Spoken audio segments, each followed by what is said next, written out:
All right, my BIBLEin365 brothers and sisters, we have arrived at the book of Ecclesiastes, and I want to just say something right off the bat. Although this may be one of the shortest summaries that I have done through any book, this summary is going to be more important than many of the ones that I have done in the past for a lot of reasons. Now, let me tell you what inspired me to go down this route. First of all, Ecclesiastes was a book that was written by King Solomon. Now, I want you to stop there and think about that for 1 second, because what inspired me to take this avenue was based on a series of what I believe to be completely ignorant and irresponsible statements made by somebody who is a so-called prominent figure in the so-called conservative movement. Now, I want to say this before I get on my soapbox and get all crazy. I just want to say that I am getting sick and tired of the conservative movement as it is continuing to project itself. Conservatism without Christ is wickedness. It's that simple. You can fill it in any way you want. Anything without Christ is wickedness. But the flavor of conservatism that I'm seeing right now is so empty, it isn't even funny. We are placing an emphasis on political leaders who choose not to fear the true and living God. We have people who are given an insane amount of power because of how many eyes are being put on them on a daily basis, whether it be radio or whether it be YouTube or any of that type of thing. And yes, I'm all over YouTube and I'm all over the radio. We're on 500, 400 radio stations across the country. But the problem is this.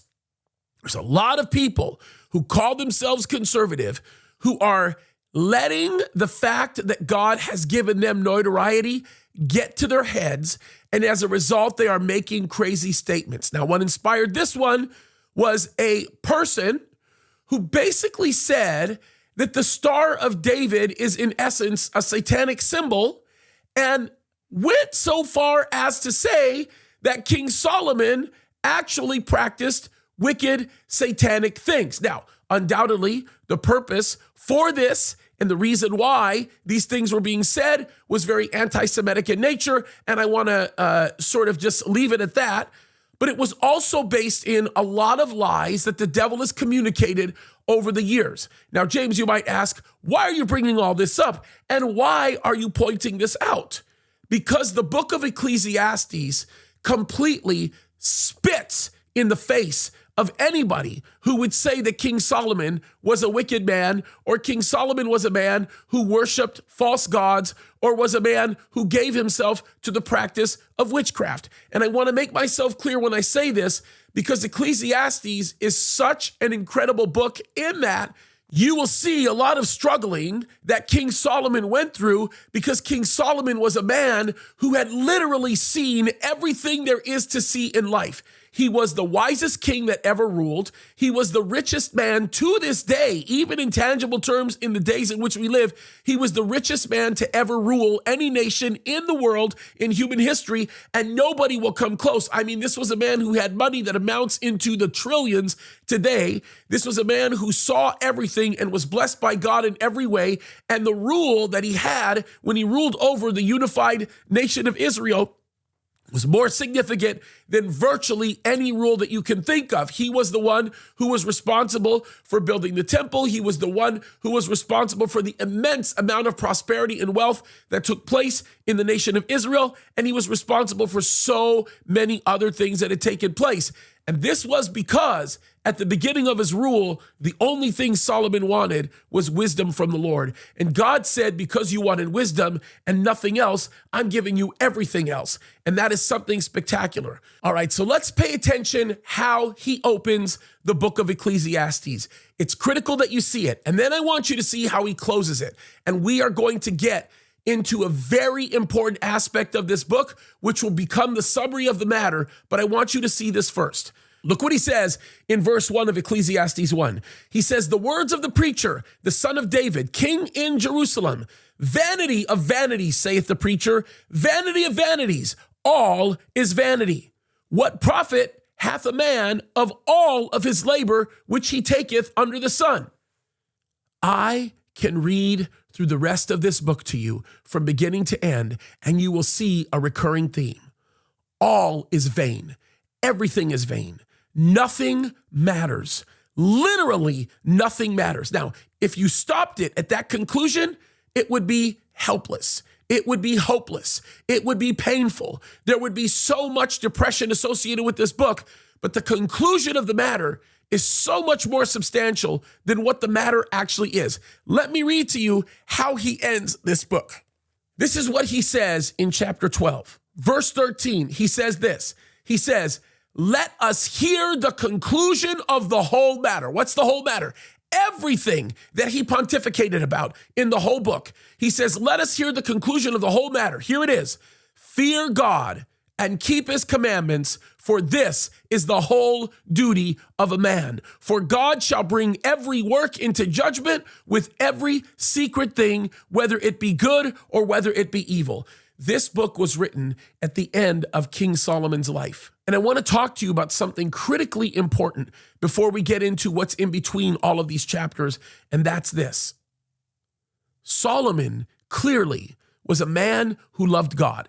He was a man who worshiped the true and living God. And yes, he had flaws, and yes, he made mistakes, but contrary to the belief that this liar is seeking to communicate in the conservative movement, Solomon was not a man who practiced witchcraft. I want to make myself very, very clear. Now, why am I making such a big deal out of this?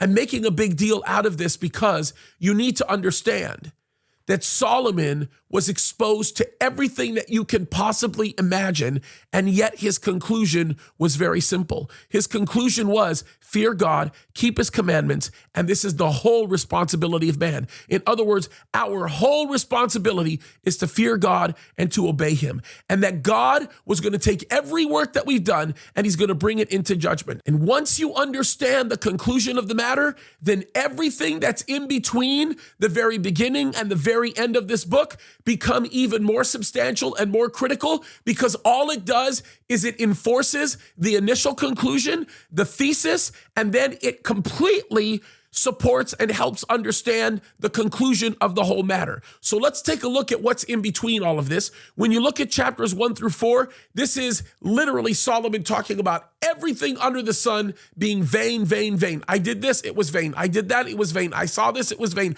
I own that, that was vain. This is vain, that's vain. This is vain, that's vain. But when you get into chapters 5 through 10, you almost get into like this mini type of a Proverbs type of a dialogue. Now, some of these Proverbs don't seem to be all that spiritual when others do. When you get into these chapters, you're going to learn so much about so many different aspects of how to think about things in life.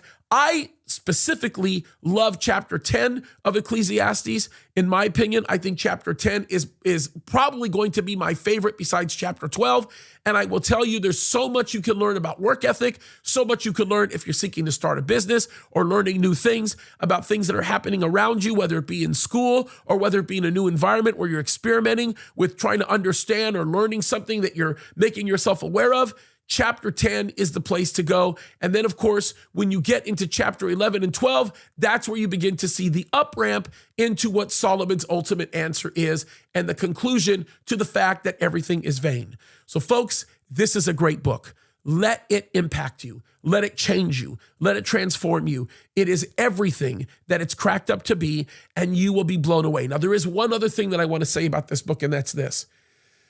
You will hear him say lots of things that appear to not make any sense at all, and that's because in some cases it doesn't.